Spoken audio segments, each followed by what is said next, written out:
अयोध्या के राम मंदिर में चढ़ावा चोरी का मामला अब अपने सबसे अहम मोड़ पर पहुंच चुका है, क्योंकि आज इस मामले में एक बेहद महत्वपूर्ण दिन है। श्री राम जन्मभूमि तीर्थ क्षेत्र ट्रस्ट की बैठक आज होने जा रही है और इस बैठक में सिर्फ चोरी की जांच ही नहीं बल्कि ट्रस्ट की कार्यप्रणाली, जिम्मेदारियों और नेतृत्व से जुड़े बड़े फैसले भी लिए जा सकते हैं। नमस्कार, आप देख रहे हैं न्यूज़ 18 का डिजिटल प्लेटफॉर्म और मैं हूं आपके साथ जागृति खंतवाल। तो सबसे बड़ी चर्चा इस बात की है कि ट्रस्ट के महासचिव चंपत राय और ट्रस्टी डॉक्टर अनिल मिश्रा के इस्तीफे पर आज फैसला हो सकता है। सूत्रों के मुताबिक दोनों की ट्रस्ट से विदाई लगभग तय मानी जा रही है। ऐसे में आज के इस वीडियो में हम आपको पूरा घटनाक्रम विस्तार से बताते हैं। देखिए, राम मंदिर में चढ़ावा चोरी का मामला सामने आने के बाद ये श्री राम जन्मभूमि तीर्थ क्षेत्र ट्रस्ट की पहली बैठक है और ये बैठक आज दोपहर 3 बजे होगी। पहले ये बैठक मणि रामदास छावनी में प्रस्तावित थी, लेकिन रविवार देर रात इसका स्थान बदलकर राम मंदिर परिसर कर दिया गया। अब सूत्रों के मुताबिक इसके पीछे 2 प्रमुख वजह हैं। पहली सुरक्षा कारण और दूसरी मीडिया से दूरी बनाए रखना। चढ़ावा चोरी के बाद ट्रस्ट लगातार सवालों के घेरे में है और माना यह जा रहा है कि इस बार गोपनीयता के साथ बैठक का आयोजित की जा रही है। बैठक का सबसे बड़ा एजेंडा ट्रस्ट के महासचिव चंपत राय और ट्रस्टी डॉक्टर अनिल मिश्रा के इस्तीफे पर विचार करना है। दोनों ने 26 जून को अपने पद से इस्तीफा दिया था। 27 जून को ट्रस्ट के कोषाध्यक्ष गोविंद देव गिरी ने इन इस्तीफों की पुष्टि की थी। मंदिर प्रबंधन से लेकर चढ़ावे की रकम की गणना तक की जिम्मेदारी चंपत राय और अनिल मिश्रा के पास थी और इसी वजह से चढ़ावा चोरी का मामला सामने आने के बाद दोनों लगातार सवालों के घेरे में रहे हैं। सूत्रों के मुताबिक ट्रस्ट की छवि को देखते हुए, नुकसान को देखते हुए दोनों के इस्तीफे स्वीकार किए जा सकते हैं और अंतिम फैसला ट्रस्ट की बैठक में ही होगा। ट्रस्ट के नियम भी इस मामले में बेहद अहम है। अब वो नियम क्या है, आप इनको भी जरा ध्यान से सुनिएगा। देखिए, अगर किसी ट्रस्ट पर कार्रवाई करनी हो तो 2/3 बहुमत जरूरी होता है। उससे पहले संबंधित ट्रस्टी को कारण बताओ नोटिस भी दिया जाता है। उसे अपना पक्ष रखने का पूरा अवसर मिलता है और इसके बाद ट्रस्ट मतदान के जरिए फैसला लेता है। इसी तरह केवल इस्तीफा दे देने से पद स्वतः समाप्त नहीं होता। इस्तीफा ट्रस्ट रिकॉर्ड करता है और अगली बैठक में उसे स्वीकार या अस्वीकार करने का निर्णय लिया जाता है। अब सूत्रों के हवाले से खबर है कि बैठक में चंपत राय और अनिल मिश्रा को भी बुलाया गया है ताकि वो अपना पक्ष रख सके। बैठक में एक और नाम चर्चा में है, निर्माण सहायक गोपाल राव। वो अब तक ट्रस्ट की बैठकों में विशेष आमंत्रित सदस्य के रूप में शामिल होते रहे हैं, लेकिन सूत्रों के मुताबिक चढ़ावा चोरी मामले में लगातार उठ रहे सवालों को देखते हुए संभव है कि इस बार उन्हें बैठक में शामिल ना किया जाए। हालांकि इसकी आधिकारिक पुष्टि बैठक के दौरान ही होगी।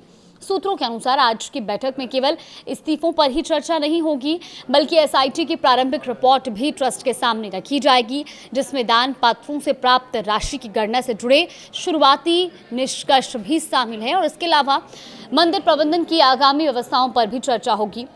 वित्त वर्ष 2025-26 के ऑडिट से जुड़ी जानकारी रखी जाएगी और साथ ही कई प्रशासनिक प्रस्तावों को मंजूरी भी दी जा सकती है। इधर पुलिस की जांच भी तेजी से आगे बढ़ रही है, क्योंकि आरोपी मौजों और जेब में नोट छिपाकर मंदिर परिसर से बाहर ले जाते थे। इस तरह की जानकारियां सामने आई है। पुलिस ने आईटी एक्सपर्ट की मदद से डिलीट किए गए सीसीटीवी फुटेज भी रिकवर कर लिए हैं और फुटेज में आरोपी चोरी करते हुए दिखाई दे रहे हैं। हालांकि उनके चेहरे स्पष्ट नहीं हैं और पुलिस वीडियो की गुणवत्ता बेहतर कराने में जुटी हुई है। जांच के दौरान चढ़ावा गिनने वाले कर्मचारी अविनाश शुक्ला को लेकर भी कई जानकारियां सामने आई हैं। पुलिस जांच के मुताबिक 15,000 रुपए मासिक वेतन पाने वाले अविनाश ने नया मकान बनवाया। इसके बाद ब्रीजा कार खरीदी।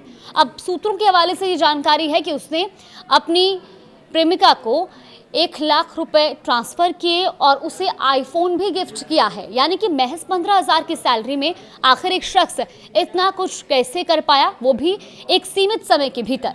पुलिस आरोपियों के बैंक खातों की जांच भी कर रही है और साथ ही उनके परिवार के खातों की भी पड़ताल की जा रही है।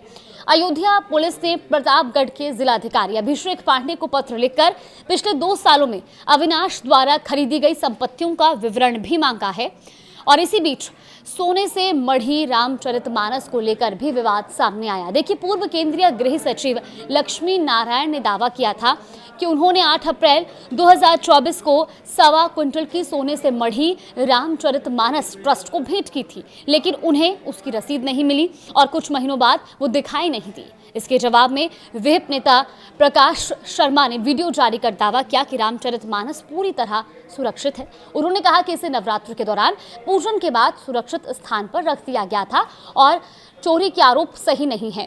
अब ट्रस्ट के कोषाध्यक्ष गोविंद देव गिरी ने यह भी कहा है कि पूरे मामले की निष्पक्ष जांच होनी चाहिए। उन्होंने कहा कि सभी को एसआईटी, पुलिस और न्यायालय पर भरोसा रखना होगा और उनका यह भी कहना है कि दोषी चाहे कितना भी बड़ा क्यों ना हो, उसे दंड मिलना चाहिए। तो वहीं ट्रस्ट के विशेष आमंत्रित सदस्य गोपाल राव ने बताया कि आज दोपहर 3 बजे मंदिर परिसर में बैठक होगी और सभी 14 ट्रस्टियों को आमंत्रित किया गया है।